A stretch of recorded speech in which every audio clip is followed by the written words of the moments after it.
감사합니다. 이렇게 오신 여러분들을 진심으로 환영합니다. 우리 좀 앞뒤 좌우에 있는 분들을 바라보시면서 우리 함께 좀 인사하셨으면 좋겠는데요. 앞뒤 좌우 한 4명 이상 좀 바라보시면서 웃으시는 얼굴로 보고 싶었습니다 라고 한번 서로 인사하셨으면 좋겠습니다. 한번 인사하십시오. 보고 싶었습니다. 4명 이상 바라보시면서 보고 싶었습니다. 진실된 마음으로 우리 이렇게 인사하셨으면 좋겠습니다. 보고 싶었습니다. 반가운 얼굴도 이렇게 많이 있고 그랬습니다. 여러분, 드디어 저희가 요한복음 7장으로 넘어왔습니다. 이 7장까지 넘어오는데 2달이 걸렸는데, 요한복음이요, 총 21장까지 있거든요. 그러니까 이제 7장 왔어요. 3분의 1 온 겁니다. 근데 강해는, 요한복음 강해는 제가 39번 했습니다. 앞으로 달려갈 길이 더 많은데 39번씩이나 했습니다. 그래서 지금 7장까지는 오기까지는 조금 저희가 심도 있게 말씀들을 많이 봤는데, 지금 앞으로는 제가 좀 빨리 달려가려고 합니다. 그러니까 조금 우리가 더 속력을 내서 21장까지 하나하나 이렇게 좀 빨리빨리 강해를 좀 진행한 하나님의 말씀을 보도록 하겠습니다. 이렇게 넘어온 우리 이 7장에서부터 10장까지는요, 이 말씀 가운데 동일한 패턴이 하나 나옵니다. 동일한 패턴이 이 7장에서부터 10장까지 나온다는 얘기입니다. 그게 무엇이냐면, 예수님께서 말씀 가운데 계속적으로 모함을 받으신다는 거예요. 7장에서 10장을 여러분들 계속 읽어보시면 아시겠지만, 계속적으로 예수님을 모함하고 예수님을 핍박하고 예수님을 배척하는 모습들이 계속적으로 등장합니다. 그래서 사람들이 예수님에게 뭐라고 얘기하냐면, 무리를 선동하는 자, 거짓말쟁이, 교만한 자, 그리고 심지어는 귀신의 앞잡이라고까지 손가락질을 하며 예수님을 배척하는 모습들이 7장에서부터 10장까지 계속적으로 나옵니다. 그런데 그럼에도 불구하고요, 예수님은 화 한 번 안 내십니다. 화 한 번 안 내시고 자신을 이렇게 배척하고 모함하고 손가락질하는 사람들의 얘기를 다 들으시고 자신이 어떤 분이신지를 아주 인자하게 그들에게 설명해 주세요. 그리고 자신이 누군지를 소개해 줍니다. 그런 말씀이 좀 요한복음 7장에서부터 10장까지 계속적으로 나온다라는 거예요. 그래서 저희는 이 시점에서 이런 관점 가운데 2가지를 보면서 지나갈 거예요. 첫 번째는 왜 사람들이 예수님을 모함하는지, 왜 사람들이 배척하는지 그 이유를 좀 발견해 나갈 겁니다. 그리고 2번째는 그 가운데 예수님께서 어떤 모습을 사람들에게 증거하시고 소개하고 있는지 예수님의 소개를 들을 거예요. 그래서 그러므로 우리가 이 예수님의 배척하는 이유와 예수님의 소개를 통해서 다시금 우리 안에 새롭게 예수님을 향한 시선과 믿음을 좀 정립하는 시간을 우리 7장부터 10장까지의 내용 가운데 좀 우리가 좀 갖기를 원합니다.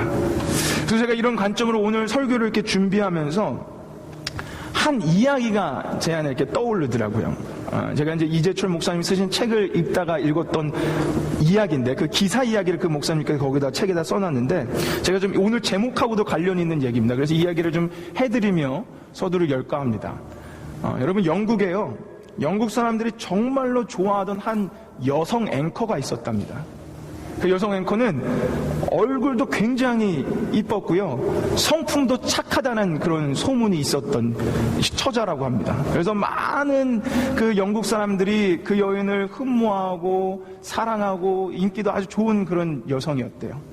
그러던 어느 날 그렇게 인기 많았던 그 여성 앵커가 한 외간 남자하고, 결혼을 했음에도 불구하고 한 외간 남자하고 술을 마시고 같이 차를 타고 가다가 교통사고가 났답니다. 그래서 그 교통사고로 말미암아 사망하게 되었대요.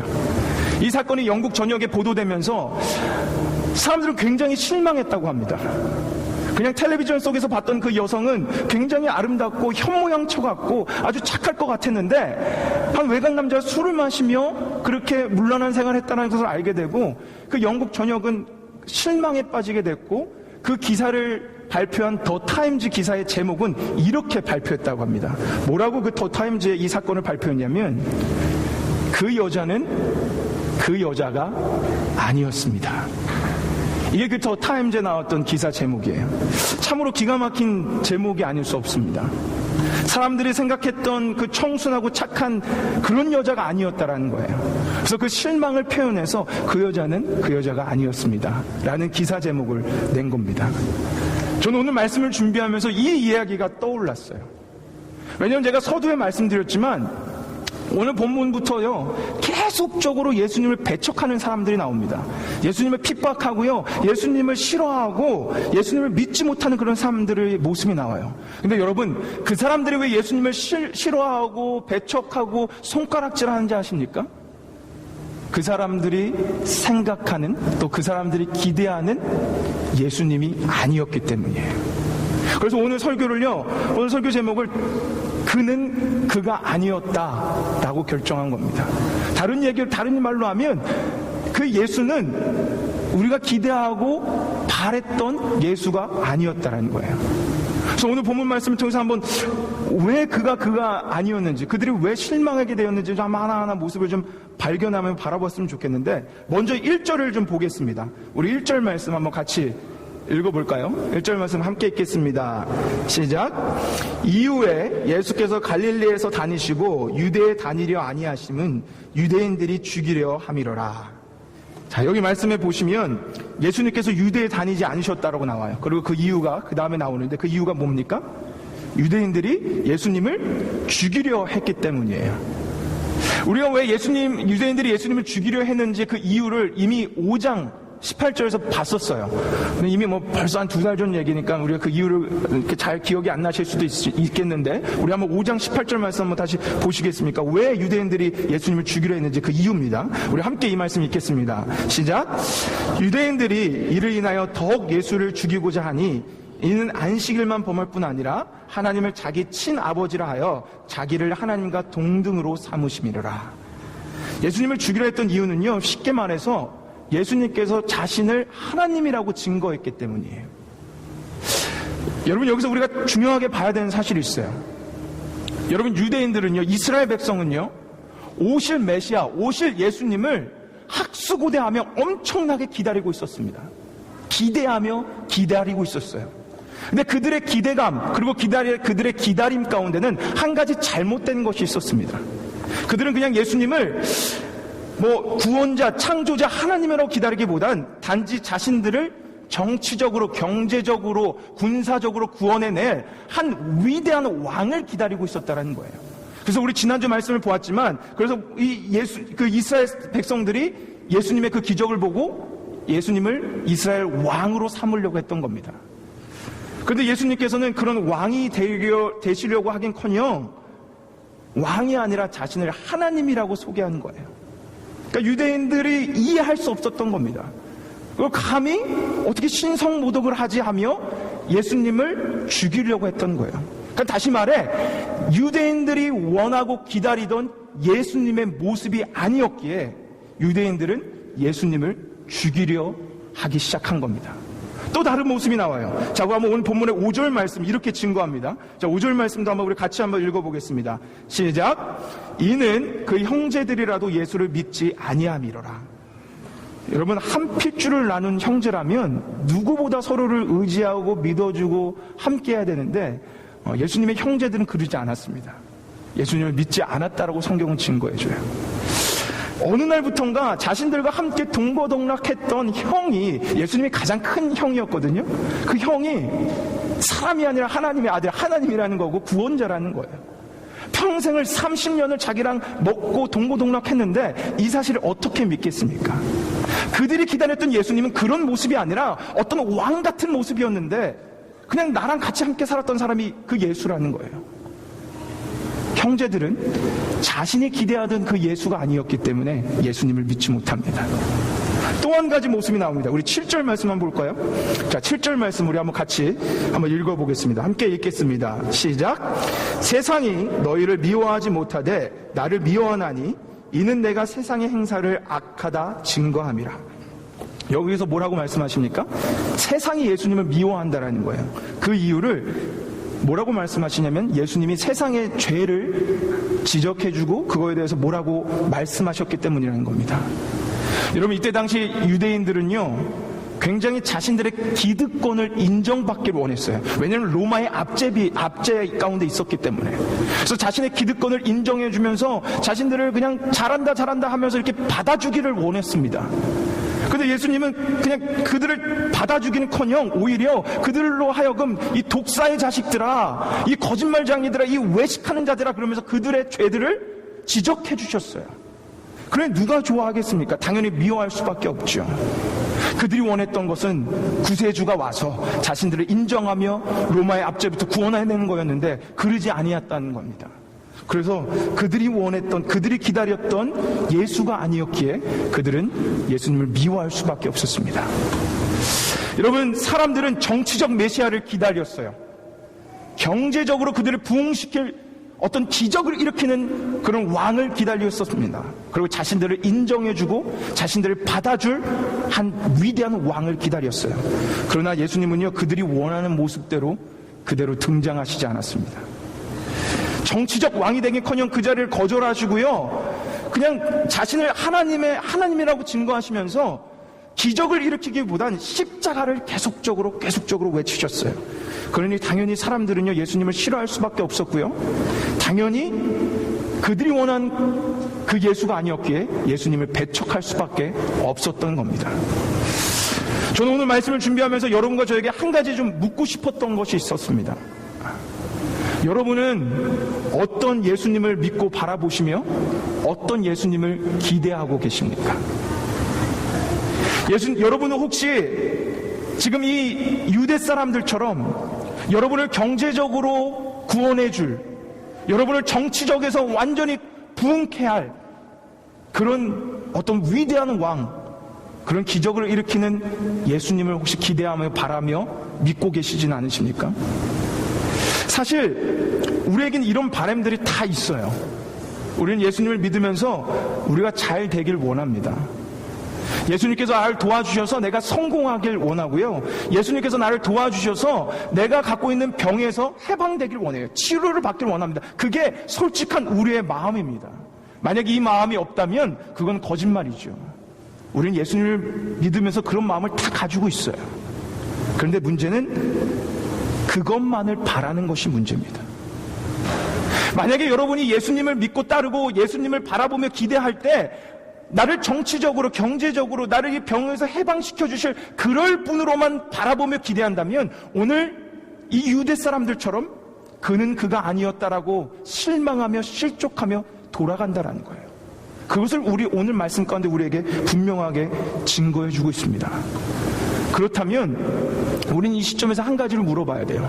그렇다면 우리는 어떤 예수님을 바라보고 어떤 예수님을 기대하며 나아가야 되냐는 거예요. 근데 오늘 본문 말씀은 분명하게 우리가 어떤 예수님을 바라보고 기대해야 되는지 분명한 한 가지 바라봐야 되는 시점을 우리에게 분명히 보여주고 있습니다. 여러분, 오늘 본문에는요, 예수님과 예수님의 형제의 대화가 굉장히 많이 기록되어져 있어요. 특별히 예수님의 형제가요, 예수님에게 어떤 것을 요구하냐면 예수님 보고 기적을 좀 일으켜달라고 얘기합니다. 저기 나랑 같이 예루살렘 성전에 가서 기적을 일으키면 많은 사람들이 형님을 따를 거라고 얘기를 해요. 그러니까 기적을 좀 일으키십시오, 더 많은 기적을 좀 펼치십시오, 이렇게 부탁을 하고 요구를 합니다. 그 요구에 대해서 예수님이 뭐라고 반응하는지 아십니까? 여러분 한번 6절을 한번 보시겠어요? 자, 저 말씀 한번 우리 같이 한번 읽어보겠습니다. 기적을 요구하는 그 질문에 대한 대답을 저렇게 하시는 거예요. 함께 읽겠습니다. 시작. 예수께서 가라사대 내 때는 아직 이르지 아니하였거니와. 어떻게 보면 좀 동문서답 같아요. 예루살렘에 같이 올라가서 기적을 좀 펼쳐 보여달라고 요구했는데 뜬금없이 그냥 내 때를 얘기합니다. 내 때. 이게 동문서답 같지만 이 안에는 깊은 의미가 담겨 있습니다. 여러분, 예수님이 하나님 말씀 가운데 때를 얘기할 때는 항상 어떤 때를 얘기하시냐면 예수님께서 지실 십자가의 때를 말씀하십니다. 성경에 나오는 모든 예수님의 때는 십자가의 때를 얘기해요. 자, 제가 한 증거로 마가복음 14장 41절 말씀을 한번 같이 읽어봤으면 좋겠습니다. 자, 41절 절 말씀은요, 예수님께서 십자가 지시기 전날 밤에 예수님께서 말씀하시는 거예요. 그러니까 이 말씀이 끝나자마자 예수님은 십자가를 지시러 가시는 겁니다. 자, 그때 뭐라고 말씀하시는지 우리 한번 같이 이 말씀 읽어보겠습니다. 함께 읽겠습니다. 시작. 세 번째 오사 저에게 이르시되 이제는 자고 쉬라. 그만이다. 때가 왔도다. 보라, 인자가 죄인의 손에 팔리 우느니라. 드디어 십자가를 지실 때가 왔다라고 말씀하십니다. 예수님이 자신의 때를 얘기하는 모든 그때는 십자가를 향하고 있는 겁니다. 그러니까 지금 그분의 형제들에게 나는 이 땅에 기적을 일으키러 온 게 아니라는 거예요. 나는 이 땅에 그냥 어떻게 너희들을 기적을 일으켜서 많은 사람들을 선동하려 온 것이 아니라 나는 이 땅에 십자가를 지러 왔다라고 분명히 예수님의 목적을 그 형제들에게 지금 밝혀주고 있는 겁니다. 여러분, 예수님의 모든 사역과 삶은요, 십자가에 향해 있었어요. 예수님께서 이 땅에 기적을 베풀어 주시려고 오시고 그 사람들을 경제적으로 정치적으로 부흥시키고 번영시키러 오신 것이 아니라 예수님께서 이 땅에 내려오신 이유는요, 우리를 위해서 십자가 지시기 위해서입니다. 다른 말로 하면 십자가로 말미암아 계속해서 우리에게 생명을 주시기 위해서 예수님이 이 땅에 오셨다라는 거예요. 그게 예수님이 이 땅에 오시려고 했던 목적입니다. 그러기에 예수님은 그들이 원하는 그 예수가 될 수 없었습니다. 그게 예수님의 목적이 아니었거든요. 예수님은 정치적, 군사적, 경제적으로 부흥하려고 오신 분이 아니라 우리를 위해 죽으려고 오신 분이 바로 예수님이에요. 그래서 예수님은 그 한 가지, 그 십자가만을 계속적으로 외치고 바라보며 그것만을 얘기하고 계신 겁니다. 그러니까 우리는요, 사실상 우리가 바라봐야 되는 예수님은 나를 도우시고 나를 기적적으로 치유해 주시고 나를 어떻게 성공케 해줄 예수님이 아니고 예수님이 지신 그 십자가를 바라보라는 게 바로 여러분과 저의 역할인 거예요. 예수 그리스도를 믿는 사람은 놀라운 기적의 예수님가 아니라 십자가 지신 예수님을 바라봐야 합니다. 그게 우리 기독교의 분명한 근본적인 도예요. 사실 기독교는 이것 말고 없습니다. 십자가 지신 예수님, 그로 인해 내가 생명 얻은 것, 이것 말고 기독교는 없어요. 만약 우리가 이 십자가에 집중되어 있지 않으면 우리는 어떻게 되는지 아십니까? 우리는 타락하고 맙니다. 우리가 이 십자가에 집중하고 있지 않으면 우리 어떻게 되는지 아십니까? 오늘 말씀처럼 예수님을 배척할 수밖에 없습니다. 그게 말씀이 증거하고 있고요. 그게 지금 기독교 역사 가운데 우리에게 증거해주고 있어요. 사람들이 십자가에 집중 안 하고 번영적 예수 그리스도에게 집중할 때마다 기독교는요, 타락했습니다. 여러분, 기독교가 역사 가운데 가장 화려했던 시대가 언제인지 아십니까? 콘스탄틴 황제가요, 로마의 국교로 기독교를 인정하는 그 순간 4세기경부터 기독교는요, 타락하기 시작합니다. 그때는 기독교 역사 가운데 가장 큰 번영을 이뤘던 그런 시대였어요. 교회는 금과 은으로 치장되어져 갔습니다. 교회 건물은 점점 더 화려해졌어요. 그런데 그때 신기하게도 교회는 타락하기 시작합니다. 여러분, 한국교회 기독교가 굉장히 자랑스러운 일들을 많이 하고 있고 많은 것들이 자랑스러운 것들이 있습니다. 그런데 그런 한국교회의 부흥기가 언제인지 아세요?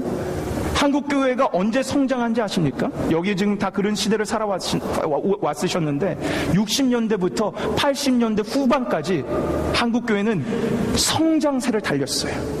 그때 엄청난 부흥을 일으켰습니다. 세계에서 가장 크고 위대한 교회 10개 교회가 다 한국에 있었어요.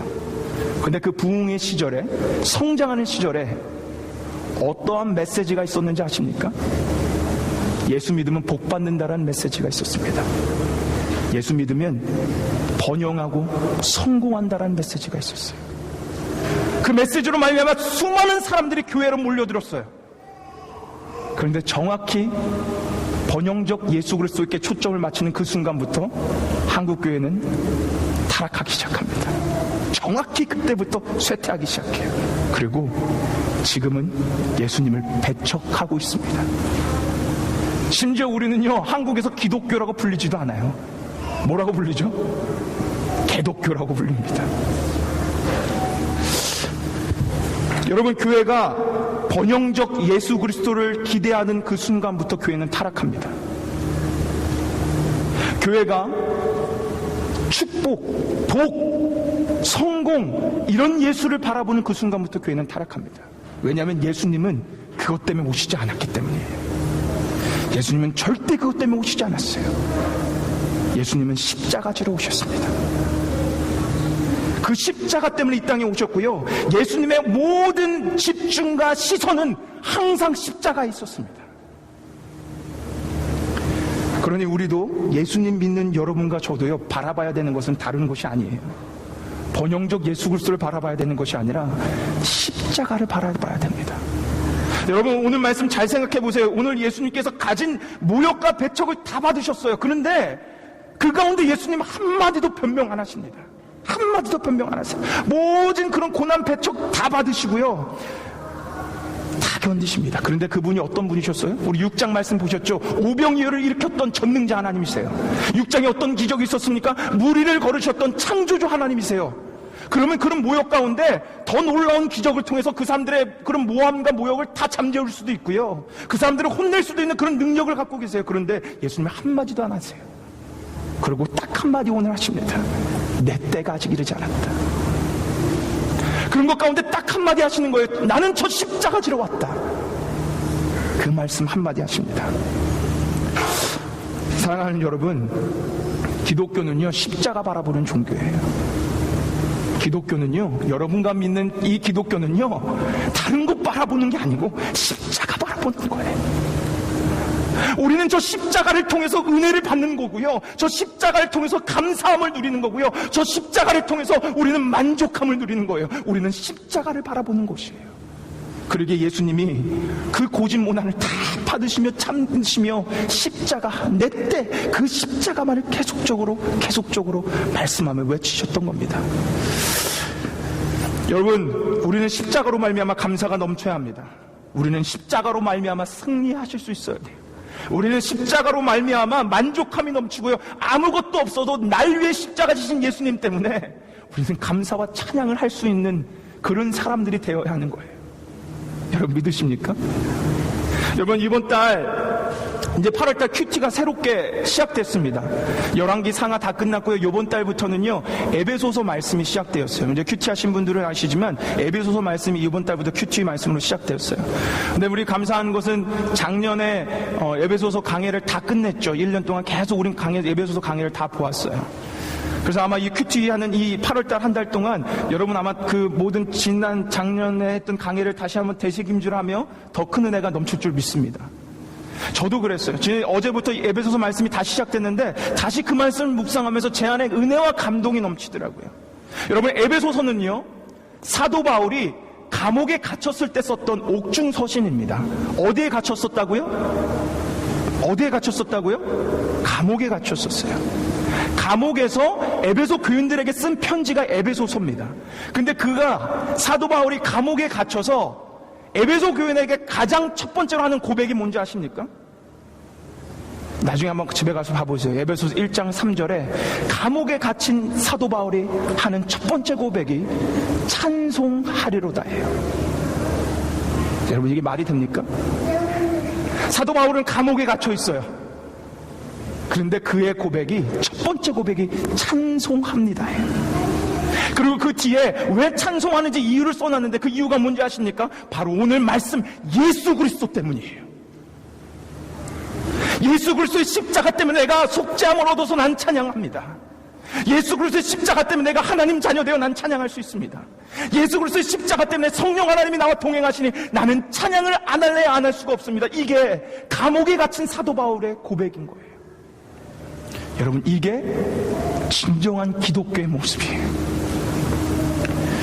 사랑하는 여러분, 저는요, 오늘 이 시점에서 다시 한번 우리의 모습과 신앙을 좀 돌아봤으면 좋겠어요. 나는 어떤 예수님을 기대하고 어떤 예수님을 바라보고 있는가? 내 안에 번영적 예수님, 그분에게 열중하고 그분을 집중하고 있는가? 아니면 정말 그 십자가 지신 예수님을 내가 집중하고 있는가? 한번 돌아봤으면 좋겠습니다. 그리고 오늘 이 시간 한번 여러분에게 스스로 한번 물어보세요. 난 정말 다른 거 없어도 그 십자가 지신 예수님 때문에 사도 바울처럼 찬양할 수 있는가? 한번 여러분 오늘 스스로 한번 묻고 돌아가 보십시오. 여러분, 저는요, 오늘 말씀을 선포하면서, 아니 항상 하나님 말씀을 선포하면서 한 가지 바람이 있어요. 그걸 놓고 제가 매주 기도하는 것이 한 가지 있습니다. 그건 저의 설교와 저의 하나님 말씀을 통해서 여러분의 시선이 다시금 저 십자가에 고정되길 원하는 바람이에요. 제가 매주 선포하는 말씀을 통해서 여러분은 어떤 은혜와 위로 이런 거 받는 것이 아니라 여러분의 그 한 주 동안 세상을 바라봤던 그 시선이 다시금 예수 그리스도의 십자가를 바라보게 하는 그런 역할을 하고 싶다는 게 제 바람이고요. 그걸 놓고 저는 매주 기도하고 있습니다. 여러분이 교회에 나와서 해야 되는 작업이요, 여러분 나와서 편안하게 앉아 계시다가 위로받고 은혜받고 돌아가는 게 여러분이 교회에 나와서 하는 작업이 아니에요. 여러분이 매주 나와서 해야 되는 작업은 한 주 동안 세상에 찌든 나의 시선과 마음을 다시금 하나님 앞에 내려놓고 다시금 우리의 시선 모든 것을 예수 그리스도 앞에 십자가에 고정시키는 그 일을 여러분은 매주 오셔서 하는 거예요. 그래서 그 다시 한번 십자가를 바라봄으로 이 세상에 나가 승리의 삶을 살아가는 것, 그게 예배의 가장 중요한 핵심입니다. 저는 오늘 여러분이 다시금 이 십자가에 여러분의 시선을 고정하길 소망합니다. 사랑하는 여러분, 지금 여러분이 어떤 상황 가운데 있으십니까? 여러분 혹시 여러분의 상황이 어려우십니까? 여러분 안에 만족함이 없으십니까? 여러분 안에 감사가 메말라 계십니까? 우리가 해야 되는 것은요, 위로받고 어떤 다른 기적을 바라는 거고 어떤 놀라운 역사가 내 안에 일어나는 것이 아니라 우리가 해야 되는 것은 예수님이 그토록 바라보았던 십자가를 바라보는 거예요. 여러분이 어떤 상황이 있든. 그래서 저 십자가를 바라보므로 여러분이 모든 상황 가운데 하나님을 찬양할 수 있는 사람이 되는 것, 그것이 바로 여러분과 저의 역할입니다. 이 시간 우리 찬양팀 나와주시고 여러분과 저희가 이 시간 찬양하고 기도하며 나갈 건데, 여러분이 한 가지 우리 함께 기도하며 찬양하며 나갔으면 좋겠어요. 여러분 안에 하나님, 내가 다시금 십자가를 바라보는 그런 내가 되기를 원합니다. 나의 모든 상황 가운데 어렵고 힘들고 그런 상황이 있지만 십자가를 바라보며 그 속 가운데 그 바라봄을 통해서 회복이 넘쳐나는 놀라운 역사가 일어나길 소망합니다. 내가 번영적 예수 그리스도, 나를 잘되게 해주시는 예수 그리스도, 그거에 초점하는 것이 아니라 나를 살리신 저 십자가를 바라보며 내 안에 은혜가 충만케 되길 원합니다. 여러분 이걸 놓고 기도하셔야 되는 거예요. 이걸 놓고 찬양하시며 이걸 놓고 우리는 전심을 다해 우리는 달려가야 돼요. 그럴 때 교회는 소망이 있는 거예요. 여러분 그럴 때 교회는 소망이 있어요. 여러분 저 다 보세요. 저 다 보세요. 아직 기도 안 할 테니까 제가 기도하라 그럴 때 눈 감고 기도하세요. 교회가 소망 있는 거는요, 교회 안에 기적이 일어나서 소망이 있는 게 아니에요. 성도 한 사람 한 사람, 여러분과 제가 십자가 바라볼 때 소망이 있는 거예요. 우리 다 무릎 꿇고 십자가 바라보고 그 바라보면 우리가 은혜 받을 때, 그 바라보면 우리가 회복 얻을 때, 그때 교회는 소망이 있습니다. 사랑하는 사랑교회 성도 여러분, 우리 십자가 바라봅시다. 예수님이 그토록 고진 모든 것들 다 참으시며 바라봤던 그 십자가 우리도 바라봅시다. 그게 여러분과 저의 역할입니다. 우리 시간 한번 찬양하시며 나갔으면 좋겠는데, 아까 우리 찬양했던 나의 영혼이 잠잠히, 이 찬양 다시 한번 하실 텐데요, 그냥 하시지 마시고요, 오늘 말씀을 생각하며 여러분 찬양하십시오. 내가 정말 하나님만 바라보길 원합니다. 오직 주님만, 오직 십자가만. 그래서 그로 인해 놀라운 은혜와 감사와 만족이 내 안에 넘치길 원합니다. 이 고백으로 우리의 시선을 주님께 고정하며 이 찬양 하나님께 올려드리도록 하겠습니다. 우리 함께 찬양하시겠습니다. 나의 영혼이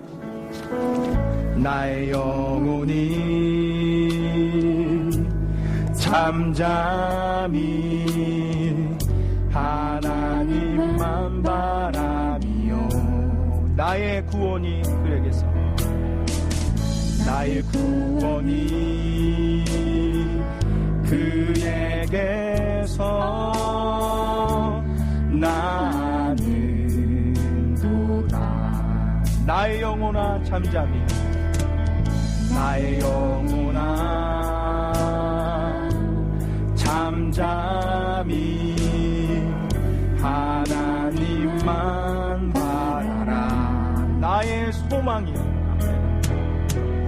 나의 소망이 저에게서 나는도다.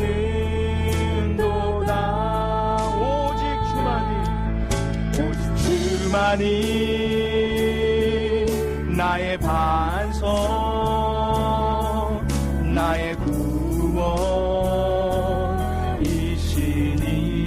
오직 주만이 나의 산성, 내가 요동치 아니하리. 다시 한번 찬양합시다. 나의 영혼이 간절히, 나의 영혼이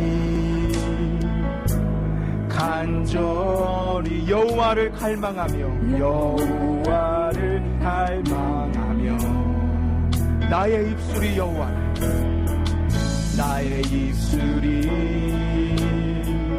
여호와를 찬양하리. 나의 영혼이 즐거워요. 나의 영혼이 즐거이 여호와를 따르리니, 여호와를 따르리니 나의 평생에, 나의 평생에 여호와를 송축하리라, 송축하리라. 나의 오직 주만이 나의 반석, 나의 구원이시니 오직 주만이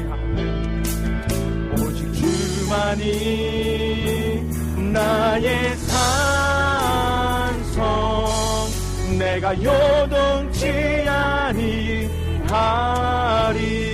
우리 시간 한번 같이 기도합시다. 여러분 한번 기도합시다. 오늘 이 방금 찬양했던 것처럼, 또 우리 말씀을 들었던 것처럼 오직 주님만 내가 바라보길 원합니다. 내가 주님만을 바라길 원합니다. 주님만을 찬양하길 원합니다. 내 시선과 나의 인생 모든 것이 십자가에 고정되길 원합니다. 흐트러졌던 나의 시선, 흐트러졌던 나의 마음, 다시 이 자리를 통해서 예수님이 그토록 바라보았던 그 십자가를 바라보길 원하오니, 주님 나를 도와주셔서 나의 시선이 예수님 앞에 그 십자가에 고정될 수 있도록 하나님 도와주시옵소서. 번영적 예수 그리스도를 따르는 것이 아니라 날 위해 죽으신 십자가 지신 예수님을 따르며 나도 그와 함께 살기를 원합니다라고 고백하며 결단하며 이 시간 나아가길 소망합니다. 이 시간 우리 함께 다 같이 기도하며 나가겠습니다. 기도하시겠습니다. 하나님 아버지 주님 감사합니다. 아버지 하나님 우리를 불러주시고 인도해주셔서 하나님의 귀한 말씀을 아버지 우리에게 주신 하나님 감사합니다. 하나님 우리가 정말 주 앞에 다시 한번 나가기를 소망합니다. 다시 한번 우리의 모든 시선과 마음을 주의 십자가 앞에 고정하기를 소망합니다. 주여 우리의 마음을 주정하여 주시고 인도하여 주셔서 우리가 정말 매일 주님의 십자가를 기쁘게 바라보는 우리가 되게 허락하여 주옵소서. 내 안에 정말 다시 흐트러졌던 마음이 너무나 많음을 주 앞에 고백합니다. 정말 성공과 번영과 이 모든 것들을만 바라봤던 내 마음 아버지 하나님 치료하여 주시고 인도하여 주셔서 다시금 날 위해 죽으신 그 십자가만을 바라보는 놀라운 예배 시간, 놀라운 그 결단의 시간이 될 수 있도록 하나님 역사하여 주시고 인도하여 주옵소서. 내가 어떤 상황 가운데 있더라도 정말 예수님이 바라봤던 그 십자가처럼 그걸 바라보며 내 안에 참된 안식과 위로와 결단이 일어나길 소망하오니 우리 마음과 심령을 아버지 주님 도와주시고 인도하여 주옵소서. 감사합니다. 하나님 도와주신 하나님을 찬양합니다. 기대합니다. 주님 있습니다. 함께해 주신 하나님 찬양합니다. 아멘. 주님 있습니다. 하나님 아버지 감사합니다. 하나님 우리에게 귀한 말씀을 허락하여 주셔서 우리가 흔들렸던 마음 또 내려놓았던 마음을 다시금 고정하여 예수 그리스도의 십자가의 앞에 나아갈 수 있도록 인도하여 주셔서 감사합니다. 하나님 우리는 살아가면서 너무나 많이 넘어집니다. 십자가를 바라보며 나아가야 되지만 세상의 다른 것들을 바라볼 때가 너무나 많습니다. 그러나 오늘 핍박과 그런 고진 모욕 속에서도 오직 십자가를 바라보며 나아갔던 예수님처럼 그 예수님의 시선을 따라 십자가를 바라보며 나가는 우리 모두가 될 수 있도록 하나님 우리의 마음과 생각을 좌정하여 다스려 주옵소서. 또한 특별히 하나님 우리 안에 번영적 예수 그리스도를 바라보고 싶은 그 마음에서 싸워 이겨 온전히 날 위해 죽으신 그 십자가의 도대로 정말 이 땅에 그리스도의 십자가의 도를 널리 전파하며 살아가는 우리 모두가 될 수 있도록 하나님 은혜 베풀어 주옵소서. 감사를 드리며 우리를 위해 죽으시고 우리를 사랑하시는 우리 주 예수 그리스도 이름으로 기도 올리옵나이다. 아멘. 감사합니다.